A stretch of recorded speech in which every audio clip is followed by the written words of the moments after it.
For much of my life, I've had symptoms of hay fever.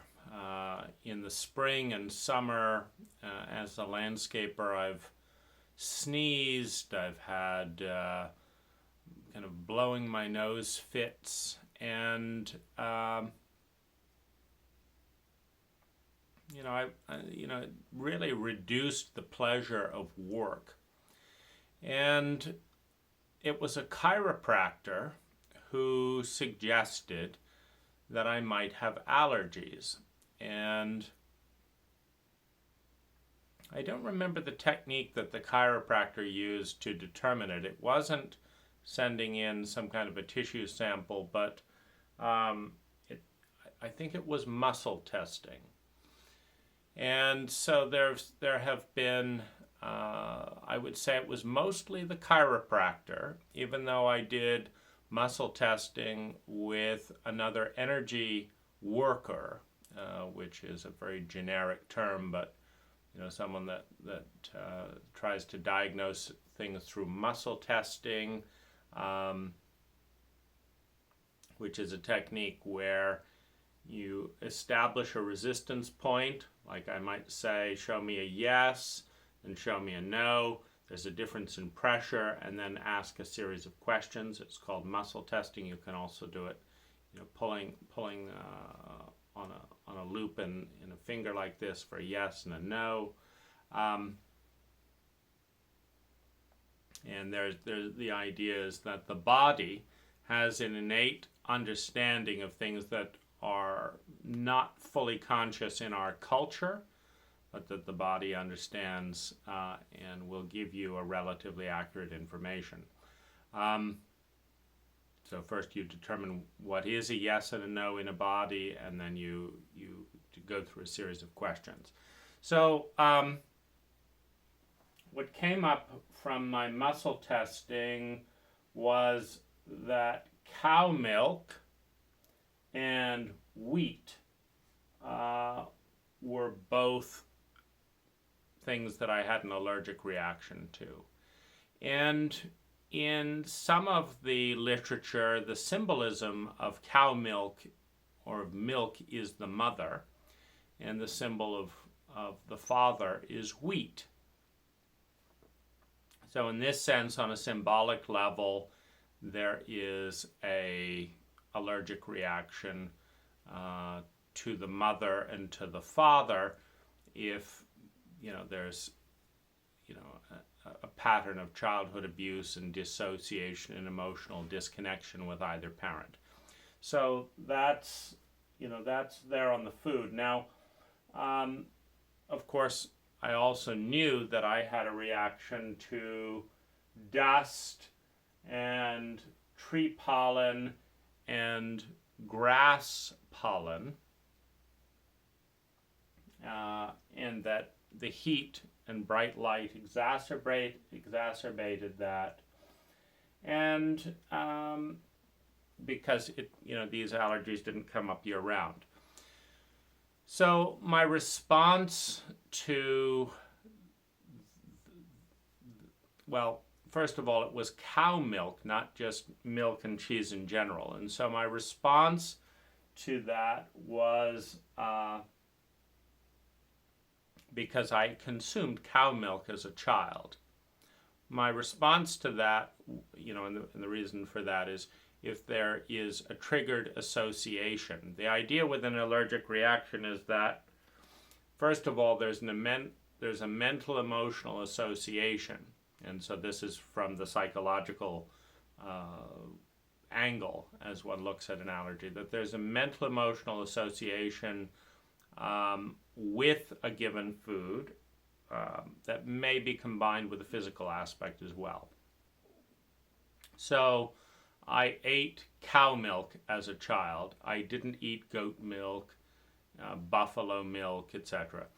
And so today, my main cheese that I consume is buffalo mozzarella.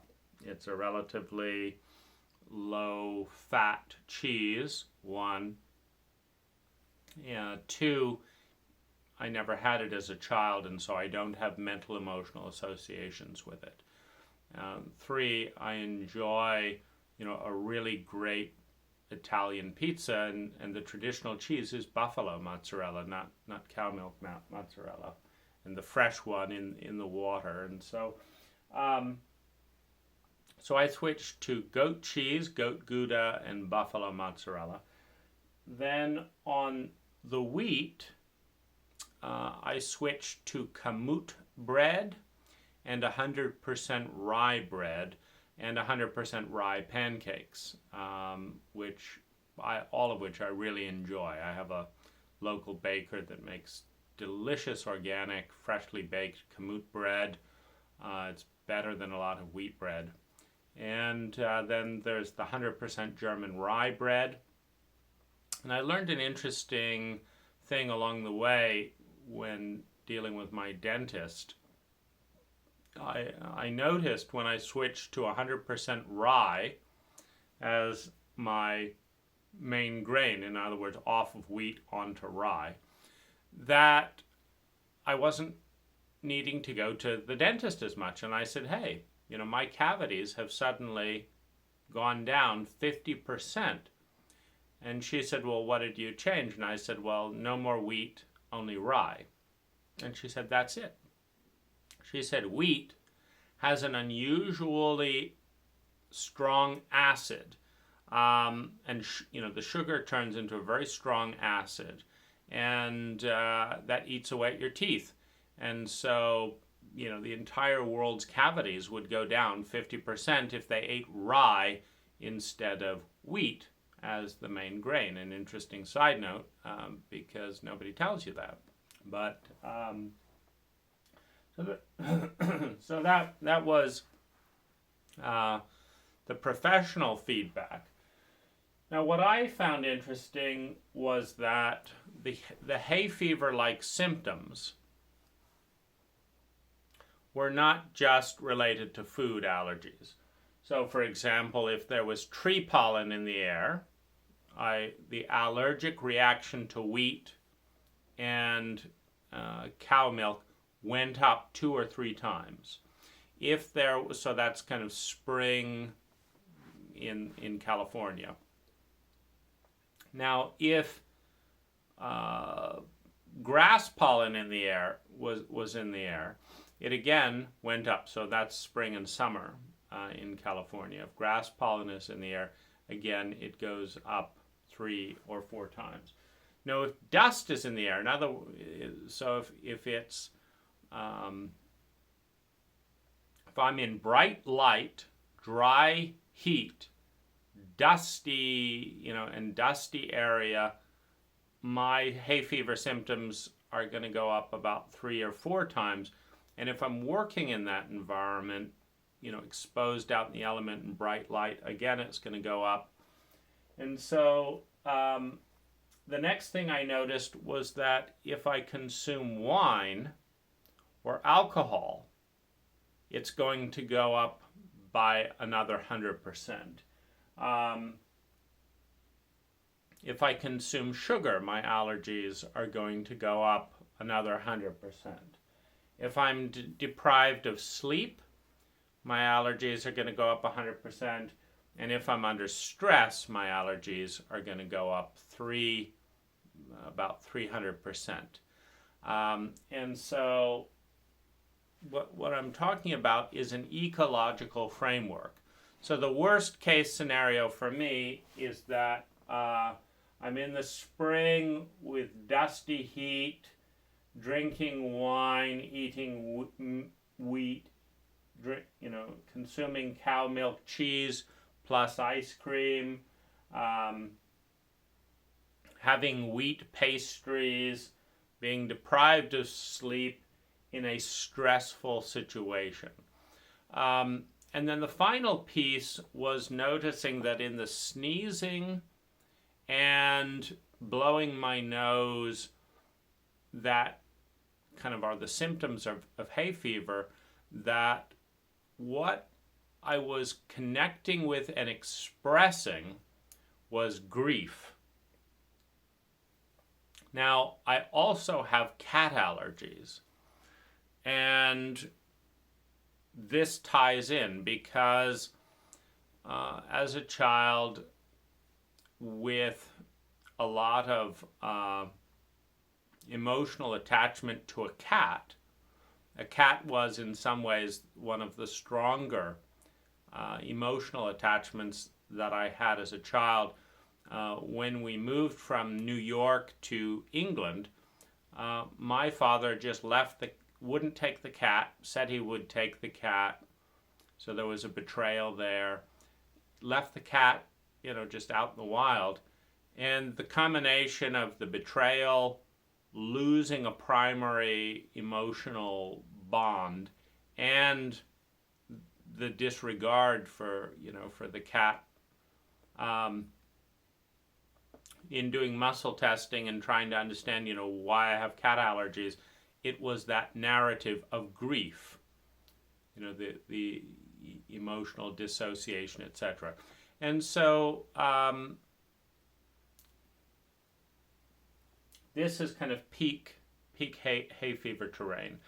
Now, when I went to Thailand, one of the most interesting things that I noticed is I didn't have allergies to stuff in Thailand. So I can eat pizza in Thailand just fine. I can eat ice cream in Thailand just fine, and it's cow milk for the most part. And the question is why? And it's not entirely clear, but it was useful to notice that there was a past associative connection, one, a symbolic connection, two, and that three,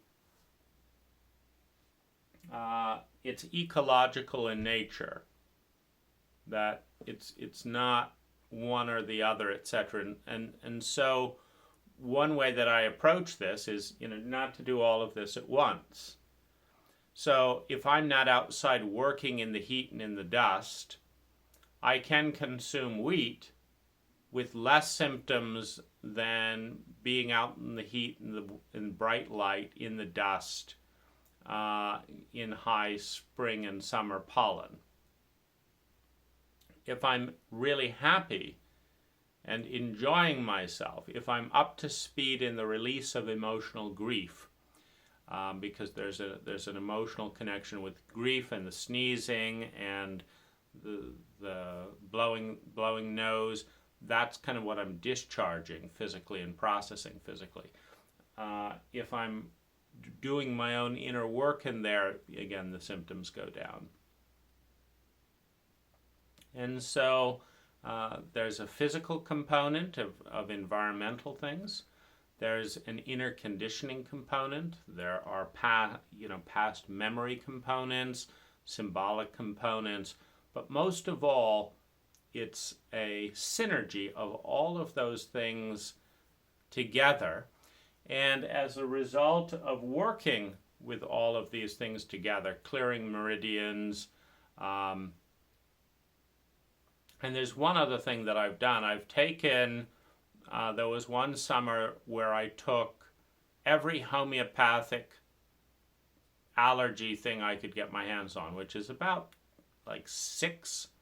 If you go on Amazon, for example, or to a health food store, you can probably find 6 or 7 homeopathic remedies that have to do with runny nose, colds, itchiness, hay fever, throat, allergies. And I just took all of them because I tried taking 1 or 2 and it didn't work. I just took all of them.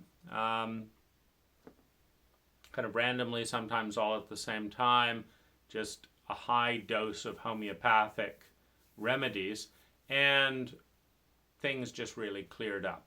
So going to Thailand, homeopathic remedies, doing my grief work, deleting wine, wheat, and cow cheese as much as possible.